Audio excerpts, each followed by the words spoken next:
The Deathknight Wing is most famous for the 4 horsemen encounter, which took over 7 weeks for them to first go down back in 2006. Today, they aren't anywhere near the challenge they once were. But once again, small mistakes can lead to unnecessary deaths, which spiral into raid wipes. We're going to discuss this, the trash, and the boss that I've actually wiped to more than any other boss on Classic Era, Instructor Razuvious. Let's jump into the Deathknight Wing trash first. In getting started, there's a group of pathing Necroknights and a shade of Naxxramas. The Necroknights do a blast wave that does a ton of AoE damage to your melee. This pack can be pulled prior to the trash on the left or the right hand side if you wait for them to finish their path to the entrance. Kill the Necroknights quickly and turn the shade away from the raid to make this mob harmless. You have the left and the right packs next. The Death Knights can fear, so pull these line of sight back into the main Nax entrance, have Tremor Totem, and decursors make sure to remove the curse that can be applied to the tank, which reduces healing. The next 2 mobs after the left and right packs are the 2 Death Knight Captains. Whenever you see a Death Knight Captain, these mobs should be disarmed by warriors, and they need to be focused down ASAP. They do a whirlwind that stuns, and it claps players in melee range. Disarming the Death Knights help mitigate the damage. Then you have a 4-pack with a DK Captain. Focus this down, a Death Knight, and additional mobs that need to be tanked and cleaved down. These 2 mobs aren't that dangerous. There's another pathing group of 2 Death Knight Captains. Keep an eye on this, and whenever you can pull them cleanly, go ahead and do so. To the right, you have a few Undead Skeletons. These do a Thunderclap that actually does decent damage. To the left in the room, you're going to see Bone Constructs. You can completely avoid the side of the room, but due to mobs that can fear if not killed quickly enough, on occasion you may pull a few of these by accident. Priests can shackle them, and otherwise they should just be off-tanked. Prior to getting the pack leading into the main next room, you will want a Hunter to pull the 2 shades in the Necroknight back to the group. Face the shades away, and focus the Necroknight. For the next 4-pack, you will focus the Captains, disarming them, careful of Whirlwind. The Death Knights fear, so this is another reason why we pulled the previous Necroknight into 2 shades. If Bone Constructs pull from the fear, have a Priest Shackle. You will now have an unobstructed path to learn all of the epic craftable frost resistance pieces, so go ahead and get those. Then moving to the next room, there is an upstairs and downstairs portion where the first boss is. There's a pathing pack of DKs you want to be careful of. It's best week 1 to pull each pack individually. And if the first pack is clear, run in together, and after downing it, make sure you pull each subsequent pack with caution to that one that's pathing. You'll rinse and repeat until you move downstairs.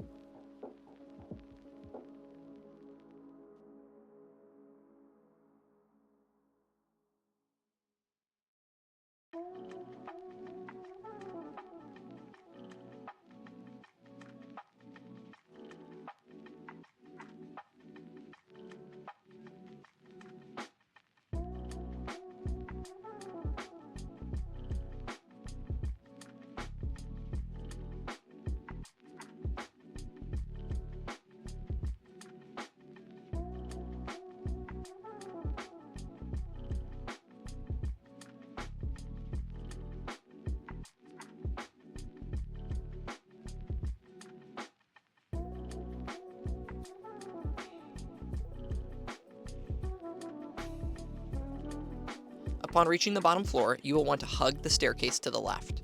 There will be a pack of 2 pathing Death Knight Cavaliers. These put a stacking Curse of Agony on the entire raid. The next 3 packs to the left all have a Death Knight Cavalier that needs to be killed first, and the mobs in these packs can also Death Coil players, hence don't be too far out into the open. You'll kill these 3 packs. While the pack of 3 Cavaliers to the right is pathing away, we will hug out of line of sight of the wall to the first pack of 2 Skeletal Steeds. Everyone should get their armor up for these mobs. They don't have a ton of health, but they charge and deal massive damage and can one-shot Clothies. Priests need to use Inner Fire, Mages Ice Armor, Melee use Meteor, Beefier Gear, etc. Warlocks, instead of applying traditional curses, make sure to use Curse of Weakness and immediately apply these to the steeds when they're pulled. It is a greater value to lower their attack power using Curse of Weakness immediately than applying your Curse of Wreck or Elements. Range and heal should stand back, and you will want to kill these quickly. After the first 2 pack, we will move to the right and take on the 3 Cavaliers. They apply Curse of Agony that stacks, they Death Coil, etc. We'll move back to the left, staying out of line of sight for the next 2 pack of seeds. 2 final 2 packs and 2 Resident Death Knights to round out the trash on the bottom floor.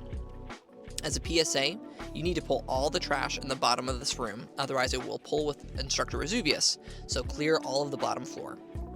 Okay, next is Instructor Razuvious. I kid you not, I have wiped more to Instructor Razuvious than any other boss in Classic Era, be it Naxxramas or any other raid. And this is because this fight puts a ton of personal responsibility on two priests who are mind controlling and tanking Razuvious. And even if you have two experienced priests, you can get a heartbeat resist on a mind control mob, and if this is not well timed with a disrupting shout, it can lead to an unfortunate RNG based wipe. We will be booning whatever buffs we still have at this point in time, as it may take a couple pulls for priests to get comfortable with this mechanic. Instructor Razuvious hits hard, so hard that he can global your main tank. This is why you need a priest to mind control one of his ads and have the ad tank Razuvious. The first thing to know for your priest performing the mind control is that they need to be wearing 3% hit. The Razuvious ads are level 60, so having this 3% is all you need to get your mind control spell to land. On Anniversary, you could probably swap spec to Shadow, and that would be sufficient. Or if you don't want to have any downtime with losing mana, just swap on a couple hit pieces for the priest doing the mind control. There is a thought among the Classic Era community that if a priest is performing the mind control and has additional shadow resistance, this shadow resistance can be attributed to the mob that is being mind controlled, increasing the likelihood for a mind control to break. Some players are adamant this is how heartbeat resists work, and other players are adamant it has no bearing whatsoever. Regardless, we will ask our priest to remove Mark of the Wild just to make sure, as that increases their shadow resistance. Let's go over positioning of how we'll do the fight. Instructor Razuvious will be tanked at the bottom of the ramp, just around the corner, out of line of sight of the priest who is mind controlling. The priest wants to be close to the wall, so they don't need to move the mind control ad too far. The further the priest moves the mob away, the more likely they are to break. In addition to hitting tanks extremely hard, Razuvious does an ability of Disrupting Shout that he will cast, hitting any mana users that are line of sight of Razuvious. The damage from this is a physical ability and a physical attack, so you can lip through it, and it is also somewhat proportional to the percentage of mana that you have. If you only have like 10% mana left, you can stay in and get hit by the Disrupting Shout without dying, not a problem. But early on in the fight, as you have greater than 50% mana, this mechanic will one-shot mana users. With a few seconds prior to the ability coming out, mana users need to move out of line of sight and wait for the ability to be cast prior to moving back into line of sight to DPS or heal. For the very first Disrupting Shout, the timers from add-ons aren't perfect. So they will let you know to when to be out of line of sight, but it might take another second or two for him to actually cast Disrupting Shout. Don't go back in until he actually casts the mechanic. Then any subsequent Disrupting Shout should be picked up by your add-ons, no problem. The mind control priests cannot move while they are tanking, so they want to be positioned always out of line of sight. With 8 or so seconds left on the mind control, a second priest will stack on the first one, mind control a different target, move their NPC on top of the ad that is currently tanking, then hit shield wall and then taunt to take aggro off the first mob. An off tank should then be ready to pick up and taunt the dropped mind control, as it will start directly for the mind control priest. When a mind control ad breaks, they receive a debuff that makes them unable to be mind controlled for a period of time. You want to make sure that your mind control land and that it lasts for as long as possible without too much overlap for others. So you don't want to mind control an additional ad too early and have a bunch of ads on cooldown. If a mind control breaks, which happens, melee should immediately begin dropping target dummies. This will save players from dying, and it spares priests another second to get another mind control in place. If a rogue ends up being second on threat, they can evasion tank until a mind control is ready. Or a warrior can be a hero and hit shield wall and taunt, which can save a couple seconds as well.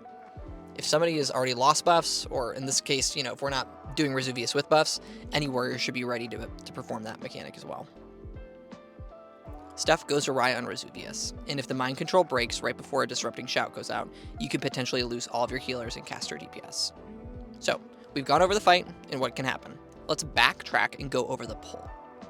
The priest will move down the ramp when Instructor Razuvious has started to path from the nearest mob on the left-hand side to the furthest mob away on the left.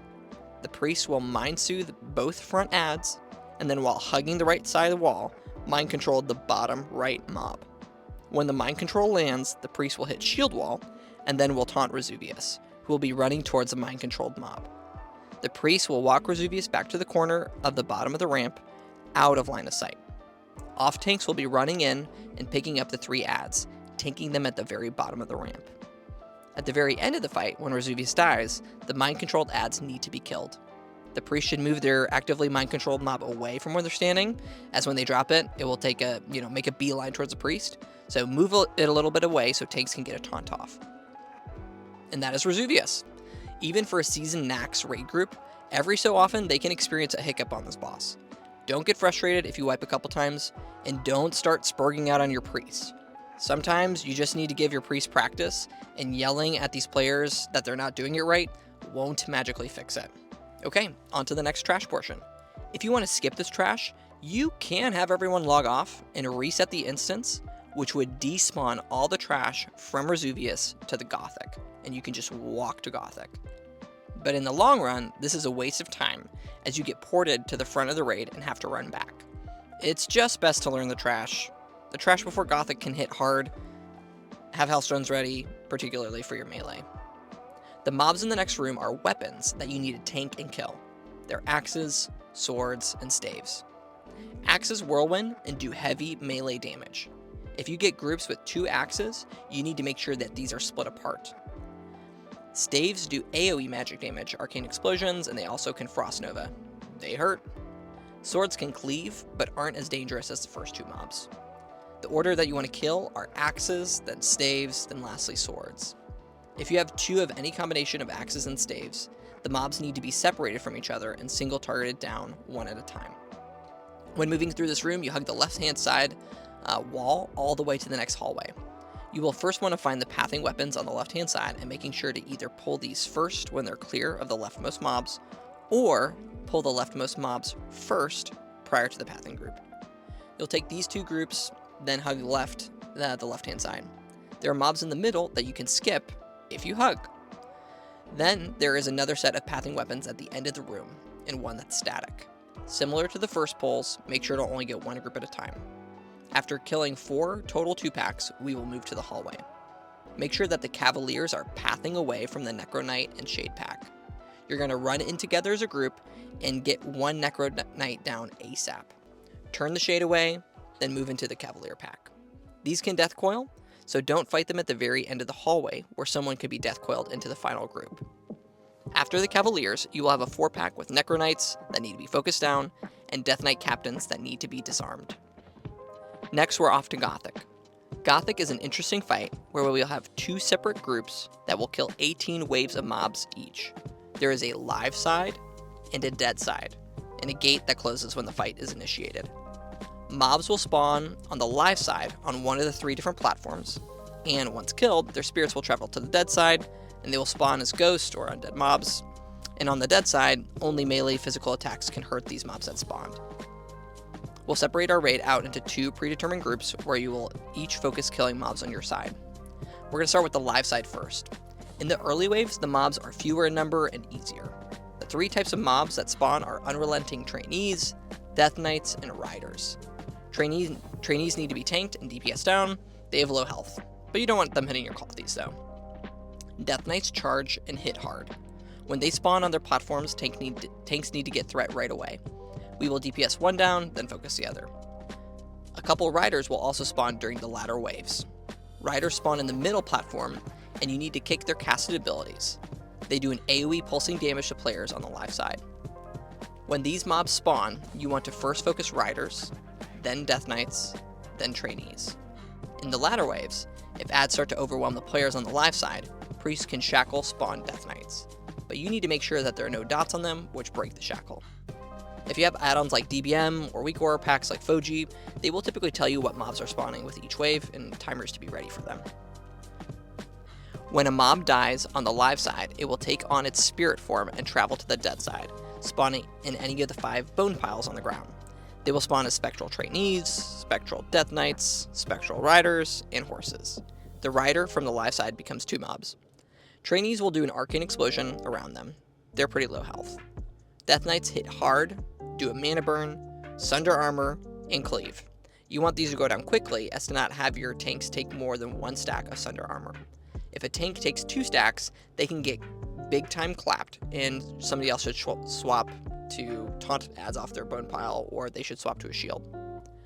Spectral riders have an AoE shadow damage aura, and spectral horses do a stomp which stuns players in melee.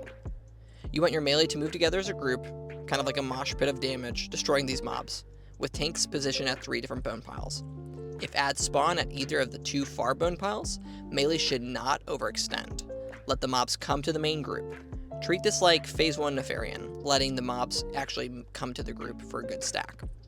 Healers should be positioned away from the spawning mobs, protected essentially by the 3 tanks that are picking ads up on the 3 bone piles. Things become a lot trickier at about wave 12, so don't be afraid to start using your cooldowns at this point.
Make sure that the tank is closest in the middle and grabs threat. Gothic will shadow ball players as they need to be topped off, and make sure to get the usual debuffs on Gothic when he spawns on the left side. After some amount of time, Gothic will teleport to the dead side. The dead side tanks need to be closest, get threat, rinse and repeat towards the end of the counter. And at one point, the gate will open in the middle and everybody can join in to defeat Gothic. If you get to the second phase for Gothic, you should get him down. Unless you only have like 10 people left, then you won't get him down. After Gothic, we will make our way to the 4 horsemen. We'll face trash that's similar to the Spiderwing trash leading up to Naxxramas. I'm not going to go into detail on the mechanics of these mobs, as we already did this in the Spiderwing. But what is different about the mobs leading to the 4 horsemen is that you don't have pathing green spider packs, where you have some people out of the group and they leave the poison, but there are 2 pathing groups of Necroknights with a Deathknight Vindicator. You need to kill the Necroknights quick, as they do a bunch of AoE damage, per usual, and you need to be careful as you see these mobs pathing. Make sure you can pull them on your terms without pulling other mobs. The trash you will see leading to 4 horsemen include 2 Shades of Naxxramas, 2 to 4 Ghoul packs, 1 to 2 Gargoyle packs, 3 Acolyte packs, with the potential of, 0 to 2 pathing Necroknight and Vindicator packs. After you complete this trash, or skip some of it, you will have made it to the 4 horsemen.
Okay, this one is a bit of a doozy, and I'm sure as a healer I will have forgotten certain things that are important for other roles, but I'll do my best to share what I think are the most important things to know for this encounter.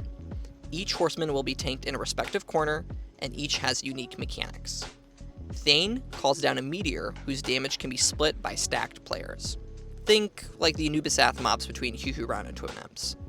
Mograine puts a fire damage debuff on the tank target and claps. He does a lot of damage. Some tanks like to wear fire resistance. You can, but this isn't needed. Strong, responsive healers should be ready to use big spells or trinkets to keep the tank up. Blamo puts void zones down on the ground. Watch your feet as they spawn and move out of void zones. Blamo may need to be moved by her respective tank. Zeliek does a chain lightning type spell that looks like a chain heal, but it's damage. And it operates the same way as Cthulhu's Eye Beam.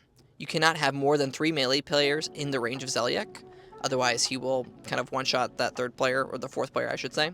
And range should be max range when DPSing the boss, and max range healing the main tank. Each horseman puts a respective mark out on players in their area that stacks when they are applied every 12 seconds. When you get to 3 stacks of a given mark, you will want to move to another area, as a 4th stack can kill you, and a 5th stack will definitely kill you at the level of current gearing we're at, maybe except for some tanks.